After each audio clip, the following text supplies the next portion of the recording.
चाहे एक भी सत्संग अगर ध्यान से सुन लो तो एक ही सत्संग भगवत प्राप्ति कराने के लिए पर्याप्त है। एक ही सत्संग, कोई ऐसा सत्संग अधूरा नहीं होगा जिसको सुनने के बाद भगवत प्राप्ति के लिए कुछ जानना बाकी रहे। बस चल दो, जैसा सत्संग में सुनो वैसा चल दो तो भगवत प्राप्ति निश्चित है। इस साधक के लिए सावधानियां, मतलब जैसे साधना में देखो, सबसे पहली सावधानी, अभी जैसे वो संत भगवान आए थे नारायण स्वामी जी के परिकर के, पहली बात है कि हमारा लक्ष्य क्या है, साधक का लक्ष्य क्या है। खाना पीना जीना रहना आराम व्यवस्था प्रणाम नमस्कार या भगवत प्राप्ति, एक ये अलग डिपार्टमेंट है। लाखों चलने वालों में से कोई विरला एक दो ऐसा होगा जिसका लक्ष्य बिल्कुल ठीक ठिकाने पर भगवत प्राप्ति। नहीं तो हम लोग मनोरंजन करने में जीवन को पूरा बिता देते हैं, खाने पीने देखने सुनने भोगने में अच्छा समय जीवित होकर के चल रहा है, इस पे राजी हैं। यही हमारे लिए दुर्गति का कारण है। हम राजी ना हो, हम विकल हो जाएं। रुदु सुस्वरम राजन कृष्ण दर्शन लालसा, भगवत प्राप्ति के लिए हमें खान पान नहीं भावे है, नहीं कोमल वसन सुहावे, सब विषय लगे ते खारा है, हरियासिक का मग न्यारा है। नारायण हरि भजन में पांचों न सुहाद, विषय भोग निद्रा हंसी जगत प्रीति बहुबाद। एक अंदर उदासी, एक खिन्नता, हर समय निरंतर भगवत स्मरण परायण, किसी से बोलने का मन न हो, ना काहू सो बोलिबो ना कोई व्यवहार, अपनी कुंवर किशोरी को जियत निहार निहार, शांत हो जाए। पहला है शांत रस, 5 रसों में पहला शांत रस है। अगर हमारे अंदर शांत रस आ गया, किसी भी तरह का कोई विकार नहीं, कोई चाह नहीं, कोई अपना नहीं पूरी सृष्टि में, प्रभु के सिवा अपना शरीर भी नहीं, प्रभु के सिवा अपना शरीर भी अपना नहीं, तब जाकर के निरंतरता बनती है भजन की, और उसी में प्रेम ब्रह्मबोध सब कुछ प्राप्त हो जाता है। खूब नाम जप करो, शरीर से असंग रहो। अपने शरीर से जब असंग है तो दूसरों से असंगता की बात ही क्या है। जो दुख सुखावे प्रारब्ध के अनुसार शरीर को भोगने दो, आप इसके साक्षी होकर निरंतर भजन परायण रहो, इसी से भगवत तत्व का बोध हो जाएगा, इसी से भगवत प्राप्ति हो जाएगी। महर्षि, इसमें एक प्रश्न था। महर्षि, हम सब साधक जन एक मन में ऐसा रहता है कि हो जाएगा अपने आप, हम तो चलते रहे, या नाम भी चल रहा है और ये भी चल रहा है, ये नहीं, थोड़ी नाम चल रहा है तो ये नहीं हो जाएगा, मतलब थोड़ा नहीं, ढिलाई दी तो मारे जाओगे पक्की बात है। अगर 10 मिनट भी मनोरंजन में गए तो तुम 24 घंटे भजन करने वाले हो, भले मारे जाओगे, माया गिरा देगी। ऐसा नहीं, एक भी बिंदु अगर आपने दोषयुक्त अपने अंदर बनाए रखा तो मार के गिरा देगी माया। तो ये तो अभी साधक नियमावली पहले बिल्कुल आजीवन नियमावली पक्की, आजीवन, थोड़ा भी मनोरंजन तो मार के गिरा दिए जाएंगे। उपासक को पहले लक्ष्य दृढ़ करना चाहिए कि मैं अपनी गर्दन कटा सकता हूं लेकिन अपने साधन को नहीं नष्ट होने दूंगा। नहीं तो मनोरंजन के लिए बहुत बढ़िया संसार है, माया ऐसे अवसर फेंक देती है। एक ही मनोरंजन थोड़ी है, नेत्रों का, श्रवणेन्द्रिय का, घ्राणेन्द्रिय का, रसेंद्रिय का, जनेन्द्रिय का, इन वेगों को सहना बहुत कठिन है, और इनके मनोरंजन के लिए फिर व्यवस्था कर देती है। क्योंकि भगवत प्राप्ति करना चाहते हो ना, तो ये मनोरंजन वाटिका में आओ, तो जो कहता है नहीं, तो फिर सिद्धियां का मनोरंजन, फिर वो भी नहीं, बड़े बड़े देवता उसकी सेवा में खड़े हो जाते हैं, वो भी नहीं, ब्रह्मादिक के भोग सब विषम लागत ताई, नारायण ब्रज चंद की लगन लगी ही जाए। सुरपति नरपति लोकपति जिनके भावे घास, और रहे परम आनंद में तब भगवत साक्षात्कार की वेदना जागृत होती। वेदना, हाय हाय मच जाता है, कैसे जीऊं आपके बिना प्रभु। रोदन, ऐसा रुदन जैसे पूछो मत, हृदय फट जाए। वो गंभीर बैठा है नहीं तो हृदय फट जाए, ऐसा तब भगवत साक्षात्कार होता है। यहां हम लोग मनोरंजन में लग जाते हैं, समाज को उपदेश देना, प्रणाम नमस्कार लेना, अच्छे अच्छे पदार्थ खाना, अच्छी अच्छी भोग विलासता, उसको स्वीकार कर लेना, गया। महर्षि, आज सुबह हम जब आपके साथ टहल रहे थे तो आप एक साधक को उपदेश दे रहे थे कि तुम बहुत अच्छा साधन कर रहे हो, चुप करके ऐसे लगे रहना बाहरी व्यवहार में। आपने उनको एक बात कही थी कि यही अगर, ये तो अभी गुरु कृपा के घेरे में हो आप, यही बाहर होता तो प्रणाम नमस्कार चालू हो जाता आपका, हाँ। और फिर आप गिर जाते। तो ये अगर गुरु कृपा के घेरे में नहीं है तो ये आएगा महाराज जी, बाहरी बिल्कुल आएगा, बिल्कुल आएगा, हाँ बिल्कुल आएगा। अच्छा, गुरु कृपा के घेरे में जैसे आप कई सौ साधक हो, अपने साधन में लगे हो, अब आपसे कोई मिल ही नहीं, मतलब जितने को रखा गया कि आप मिल लो, इसके अलावा किसी को पता ही नहीं कि हमारा साधक किस कोट की साधना कर रहा है। अब उस पर हमारी दृष्टि है, उस पर दृष्टि है कि बाहरी और सूक्ष्म दोनों। अब उस पर आक्रमण करने के पहले हमारे से आदेश लेना पड़ेगा, हमारे घेरे को तोड़ना होगा। और स्वतंत्र साधक है तो उसके सहयोग होने लगते हैं कि मानो ये जल पी करके रह रहा है, इतने दिन हो गए अन्न नहीं पाया, इतने दिन ऐसा, तो लोग उसकी परिचर्या में लग जाते हैं। फल फूल रुपया पैसा मान प्रतिष्ठा, अब वो धीरे धीरे धीरे धीरे वो आंतरिक वृत्ति से बहिर्मुख होकर भ्रष्ट हो जाता है। भ्रष्ट होने का मतलब होता है अपने मार्ग से गिर जाता है। इसलिए बहुत जरूरी है गुरुजनों की नजर में रहे और अपने लक्ष्य में दृढ़ रहे, राजी नहीं होना। हमारा जो लक्ष्य उसके अलावा राजी नहीं होना।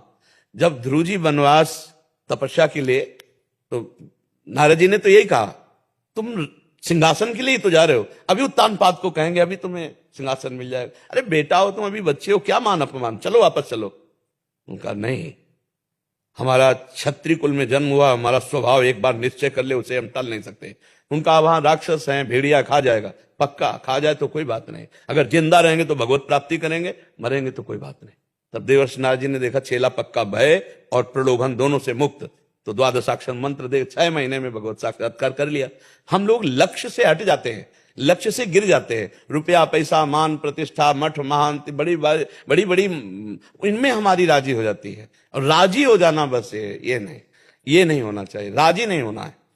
आप भी कुछ भी जाए, संसार के भोग संसार की व्यवस्था है, ना भोगना है ना राजी होना है, वो भगवत प्राप्त हो जाएगा। मर जी, जैसे आपकी बात सुन रहे हैं तो एकदम दृढ़ता हो रही है। अभी कुछ दिन तो चलेगा, 1 महीना 2 महीना, फिर ढिलाई क्यों हो जाती है? तो इसलिए रोज सत्संग सुनना चाहिए। भक्ति कर दीप प्रेम करी बाती, साधु संगति कर अनुदिन राती। हमारी बैटरी डिस्चार्ज ही ना होने पावे, एक्स्ट्रा में चार्ज होती रहे इतनी कि हम कभी इन बातों में रमे ही ना, सुन करके हम आगे बढ़े भगवत मार्ग में। बहुत मीठा प्रलोभन जहर मीठा माया देती, बहुत मीठा, अच्छे अच्छे अपने हाथ से गला काट लें, ऐसा है इसका प्रलोभन। मान प्रतिष्ठा भोग वासना, इनको खिलवाड़ थोड़ी समझा जाता है, खिलवाड़ नहीं, बड़ी बड़ी ऊंचाई से ऐसे धम्म से गिरा देती है माया, और अपने को गिरना अच्छा लगता है। ये बस इन खाइयों को जो पार कर गया वो महात्मा है, समात्मा सुदुर्लभा, वो भगवान का विशुद्ध भक्त है। चाहे स्त्री शरीर हो चाहे पुरुष शरीर हो, हम सब एक ही परमात्मा के अंश हैं, शरीरों के भेद से कोई अंतर नहीं पड़ता। अगर हम चलेंगे जिस भाव से, वैसे ही मुझे प्रभु प्राप्त हो जाएंगे। बहुत बचा के रखना, बहुत छुपा के रखना। शरीर एक परमात्मा की दी हुई धरोहर है, हम ज्यों का त्यों वापस कर दें, मलिन न करें। कबीरदास जी कहते, चदरिया झीनी रे झीनी, जैसी की तैसी धर दीली। जैसी दी थी प्रभु, अपवित्र नहीं किया, जैसी की तैसी धर दीली, चदरिया झीनी रे झीनी। जो हमारा संत मार्ग है वो यही मार्ग है, जैसी की तैसी धर दीनी। जो गृहस्थ मार्ग है वो प्रवृत्ति मार्ग से भगवत मार्ग में बढ़े, लेकिन जो विरक्ति मार्ग है वो बिल्कुल अलग है। किसी भी तरह से कैसे भी, ना तन गंदा होना चाहिए ना मन गंदा होना चाहिए। हमारा तन मन दोनों भगवान की सेवा का पात्र है। अब हमारा अधिकार नहीं है, ये गुरु का है, गुरु का दिया हुआ है भगवान की सेवा के लिए। जैसे श्री जी के पात्र है ना, हम मार्जन करके बड़े पवित्रता से रखते हैं, ऐसे श्री जी की सेवा का ये भी पात्र है। इसको गंदा नहीं रखना, इसको पवित्र रखना, विचार पवित्र, आचरण पवित्र, और ये शरीर भी भगवान की सेवा में। मर जी, एक प्रश्न और मर जी, जैसे नए नवीन साधक होते हैं, उनके मन में विकार तो आ रहे हैं, बट उसकी क्रिया रूप में अंदर विकार आना कोई आश्चर्य की बात नहीं है, विकार स्फुरित होना कोई आश्चर्य की बात नहीं, उसका संकल्प बनना आश्चर्य की बात है, और संकल्प बन के क्रिया में उतर जाना ये तो बहुत ही निंदनीय बात हो गई। साधक के हृदय में विषय स्फुरण होना, विषयों का आकर्षण होना, ये कोई आश्चर्य की बात नहीं है। ये तो बड़े बड़े अच्छे साधकों के अंदर भी स्फुरणा होती है, तरंग मात्र। लेकिन उसको संकल्प बना देना, उसमें चिंतन करके रमण करना और फिर उसको क्रिया में उतार देना, वो तो साधक ही फिर गया। फिर तो क्या है, कामा संजायते क्रोधा क्रोधा स्मृति विभ्रमा स्मृति भ्रंशात बुद्धिनाशो बुद्धिनाशात प्रणश्यति। लेकिन प्रारंभ उसका जो है विषय का ध्यान है, विषयों का चिंतन है। जब हमारे अंदर कोई प्रलोभन भेजता है मन, ये भोग भोग लो बड़ा सुख मिलेगा, उसी समय काटना है। नहीं, मर चाहे जाऊं, भगवत सुख के लिए मैंने ये जीवन अर्पित किया, इस सुख के लिए नहीं, वो 1000 बार कर, बड़ा सुख मिलेगा। साधक इसी में फिसलता है। अब उस समय वो काटे मंत्र के द्वारा, नाम जप के द्वारा, नहीं नहीं राधा राधा राधा राधा राधा, नहीं राधा राधा राधा राधा राधा, बार बार अंदर से हटाए, उसका संकल्प ना बनने पाए। मन कहेगा अरे चुप रहो, इस समय थोड़ा देखो हम क्या तुम्हें दिखा रहे हैं, क्या तुम्हें समझा रहे हैं। उसकी बात ना सुने, उसे काट दे, तो संकल्प नहीं बन पाया। और सुन लिया तो संकल्प बन जाएगा, और संकल्प बन गया तो क्रिया में उतार देगा। और ऐसा संग नहीं करना चाहिए साधक को, चाहे वो पुरुष हो चाहे स्त्री हो। एक दृष्टि में पता चल जाता है हमारी तरफ किस भाव से देखा जा रहा है। सबको इतना ज्ञान तो भगवान ने दिया है कि एक दृष्टि में पता चल जाता है कि ये हमारी तरफ किस भाव से देख रहे हैं। अच्छा चलो देखना से, फिर व्यवहार से पता चल जाता है कि ये सकाम या निष्काम। अगर हमको समझ में आ जाए कि ये काम संबंधी चेष्टा वाला, काम संबंधी चेष्टा वाली, जैसे भी तो हमको तत्काल उसका संग ऐसे त्यागना चाहिए जैसे काला सर्प आ जाए और हमारी गोदी में गिर जाए तो हम क्या करेंगे? विचार करेंगे क्या? पहले फटकेंगे, पहले हमको भागना चाहिए, पहले दूरी बनाना चाहिए, फिर विचार करना चाहिए। हमारे शास्त्रों में ऐसा लिखा है, जैसे कोबरा सर्प आके हमारी गोद में गिर जाए तो विचार करेंगे क्या? नहीं, पहला काम करेंगे उसे फेंक देंगे। ऐसे ही कुसंग जहां होने को हो तो पहला काम करे, पहले भागे, वहां से हटे। विचार की जरूरत नहीं, पहले हटो, दूरी बनाओ, फिर विचार करो। अगर विचार में लग गए, दूरी नहीं बनाया, तो फिर मन की चाल होती है। जैसे कोई भी विषय है, वो कहेगा हम भोगेंगे नहीं, दूर से देख लेते हैं। किसी भी विषय को भोगना नहीं, बस छू लेते हैं, धीरे धीरे धीरे धीरे, तो मन बड़ी फुसला के फंसाता है। हम लोगों को इसी फुसलाहट में गिराता है। इसी को संभालना है। किसी भी तरह से पहले ही उसमें एक विषय में गिरा सकता है तो हर विषय में गिरा सकता है। साधक को हर विषय में सावधान रहना चाहिए। छोटे छोटे बिंदु हैं जिनसे हमको मन फिसला करके सिंधु में गिरा देगा।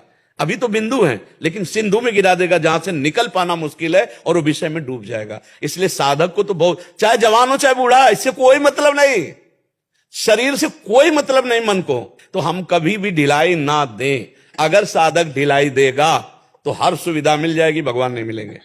सारे सुख मिल जाएंगे, क्योंकि भगवान के लिए चले हो ना, तो माया हर मनोरंजन की बात आपको पूरी कर देगी, लेकिन भगवान नहीं मिलेंगे। और अगर भगवान को प्राप्त करना है तो केवल पहले भगवत प्राप्ति, फिर भगवान जब मिल जाए, भगवदानंद की अनुभूति हो गई, तो अब महलों में रखो चाहे झोपड़ी में बांध दो, अब आपकी छूट।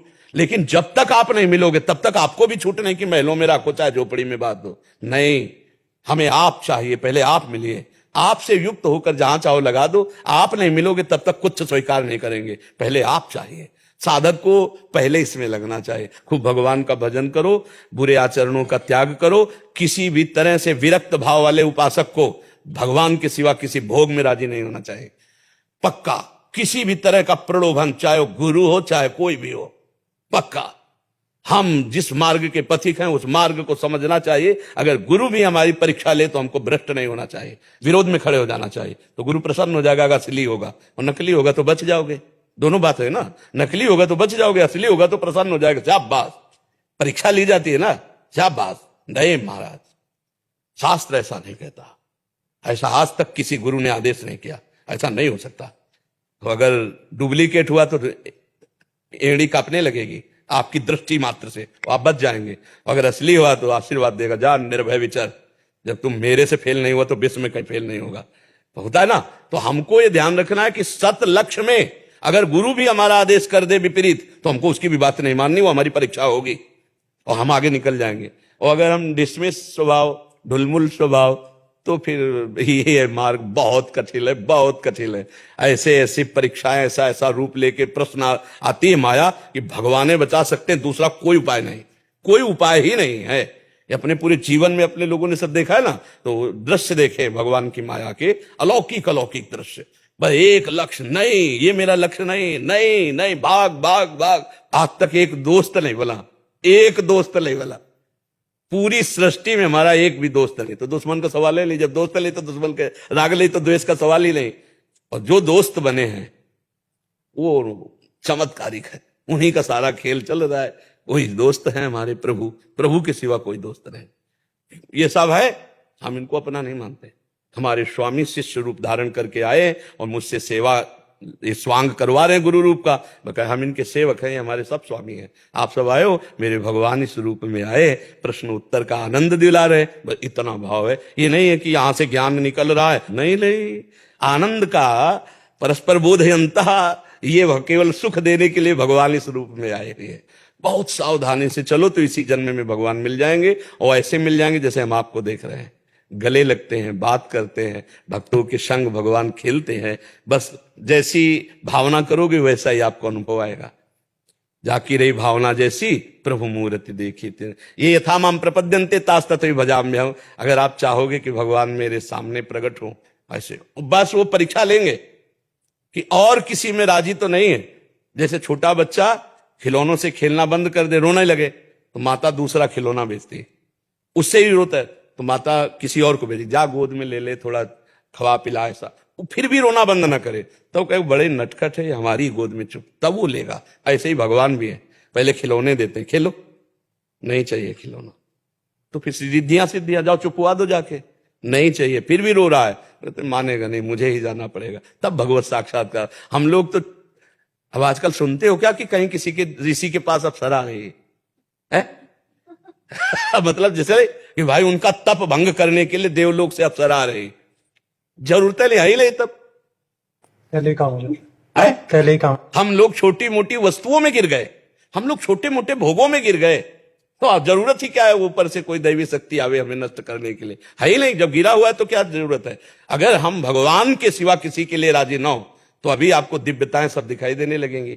दिव्यताएं ऐसे गंगा की धारा से दिव्य महापुरुष प्रकट हो रहे हैं, एक से एक अलौकिक। रेत में बैठे बैठे दृश्य बदल गया, ऐसे अलौकिकताएं दिव्यताएं। क्योंकि जब आप भोगों से दिव्य की तरफ चलेंगे तभी तो दिव्य को देख पाएंगे। अभी तो हम छोटे छोटे भोगों में गिर जाते हैं, चंद रुपए में, चंद स्वाद में, चंद भोगों में गिर जाते हैं। हमको चाहिए कि ये जीवन ऐसा मजबूत बनाए कि हम गिरे ना, चाहे गृहस्थ हो चाहे विरक्त हो। गृहस्थ है तो एक सीमा है, अपनी सीमा में रहो तो आप भी साधु हो, अपनी मर्यादा में रहो, खूब नाम जप करो, धर्म पूर्वक अन्न कमाओ, परिवार का पोषण, समाज का पोषण। विरक्त है भिक्षा आदि के द्वारा अपना उदर पोषण, आकाशवृत्ति के द्वारा उदर पोषण और आजीवन भजन। तो ऐसी ऐसी देवियां हुई हैं। पूज्य राधा बाबा कहते कि आनंदमयी माता को जब हम देखते थे तो ऐसा लगता था कि बस सिंह नहीं है, साक्षात अंबा बैठी है, बाल ब्रह्मचारिणी, निरंतर भजन परायण। तो राधा बाबा कहते थे कि जब आनंदमयी माता को देखते तो ऐसा लगता साक्षात अंबा बैठी, बस सिंह पास नहीं है, नहीं तो साक्षात जगदम्बा बैठी। दैवी शक्ति जागृत कर ली। पुरुष नपुंसक नारीवा जीव चराचर कोय, सर्व भाव भज कपट तज मोहि परम प्रिय सोय। जो भगवान के मार्ग में पवित्रता से जीवन निर्वाह करते हुए चलता, कोटि कोटि वंदने। देखो मीरा जी हुई, कितनी बड़ी बड़ी भक्ताएं हमारे देश में हुई जो एक से एक दिव्य भाव में। कितना कष्ट दिया गया मीरा जी को। जब मीरा जी पहले दिन ब्याह करके ले गए थे तो उनको पहले दिन बता दिया था कि हमारा ब्याह हो चुका है श्री कृष्ण गिरधर से। तब उन्होंने कहा था एकांत में तुम और हम जब मिलेंगे तो आप हमारी गुरु होगी, मैं आपका शिष्य होऊंगा, कभी पति नहीं। पर समाज में आपको पत्नी का स्वांग करना पड़ेगा, नहीं तो घर परिवार वाले। तो समाज में जब होता तो पत्नी का स्वांग करते हो, एकांत में जब होता तो चरणों के पास बैठ करके सांग उपदेश सुनते थे मीरा जी से। मीरा जी ने बता दिया था मेरे प्रीतम श्री कृष्ण है, परम पवित्र परम ब्रह्मचारिणी मीरा जी।